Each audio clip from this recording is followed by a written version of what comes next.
Hello，大家好啊，我係 Candy 啊。咁今日咧，在家睇樓團咧，就要同大家咧睇一啲新嘅樓盤單位啦。咁我哋今日咧就嚟到富亨村呢一邊啦，就睇我身後面啦呢個頌雅苑嘅一個賣盤單位。咁頌雅苑咧就係一共有3座啦，居屋嚟嘅。咁啊佢咧就喺隔離咧就係富亨村，咁啊大家咧就相緊靠啦。咁所有社區配套咧，大家都係 share 翻用。咁啊所以咧基本上咧衣食住行嘅社區配套咧都一應俱全。咁啊附近咧都有街市啊、餐廳、食肆啊等等。咁啊出九龍咧都有啲巴士咧可以直接去得到。咁我哋而家咧就事不宜遲啦，即刻落去睇下咧富亨村同埋咧頌雅苑附近周圍嘅環境啦。咁之後我哋上翻嚟呢個單位度睇啊。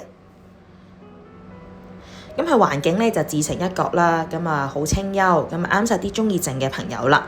咁附近都有好多嘅休憩空間啦，咁啊樓下有啲兒童遊樂設施，咁就小朋友咧落嚟放下電咧，都好多地方可以俾佢玩。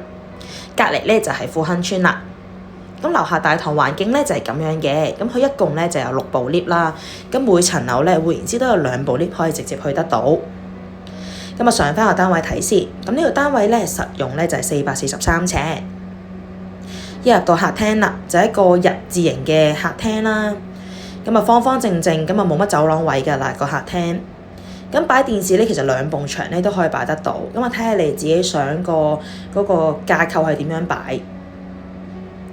咁啊梳化就算擺到3座位加按摩椅咧，都絕對夠位擺㗎。咁而家咧2間房嘅設計咧就變咗有條小走廊入去啦。咁換言之咧，客廳呢埲牆咧，即係而家擺個電視櫃呢一埲牆咧就會再闊咗啦。咁另外呢邊啦就有一個小嘅飯廳。咁本身廚房係有埲牆，咁而家打通咗咧，咁成個空間感啊、光線咧都會再足夠啲。咁擺完張餐台喺嗰邊之後咧，其實咧雪櫃啊、洗衣機全部都可以擺晒喺廚房呢一度。都做咗啲櫥櫃，咁收納空間咧都好充足。咁望翻出去啦，咁之後就到廁所。咁成間屋嘅裝修啦，都係偏向清雅嘅，都係啲淺色嘅系列。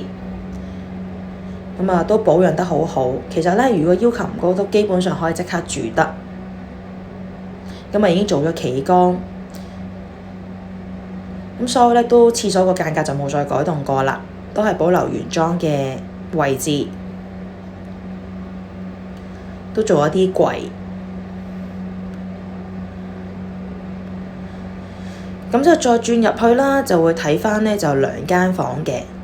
咁2間房啦，有時咧你其實呢隻間隔係可以做眼鏡房啦，即係2個房門咧都開翻喺客廳位置。咁而家咧佢就改咗一條小走廊入去，咁門口位咧全部都會集中喺個小走廊度。咁客廳咧個埲牆就會闊啲啦。咁而間房嘅 size 咧都冇變嘅。咁而家咧就睇大嘅呢間房先啦。你見擺完雙人床之後咧，其實仲有位擺個好大嘅衣櫃，咁空間感咧就十足㗎啦。咁啊到第2間房啦，咁呢間咧就會細少少。咁咧業主咧都度身訂做咗啲家私啦，除咗個高身大衣櫃之外咧，其實咧張床都有係單人床。咁如果雙人床咧，其實都擺得落，但個櫃咧就可能要再縮細少少啦個位置。咁啊方方正正啦，冇角位冇柱位，咁基本上擺嘢都好擺。咁2間房望翻出去啦，都係望翻山景啦，因為樓層咧都高層嘅。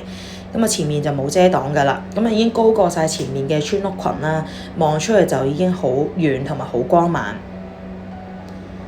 咁如果大家咧都中意我嘅推介啦，可以 follow 翻我以下嘅 social media 啦，咁咧就唔會錯過最新嘅樓盤資訊啦。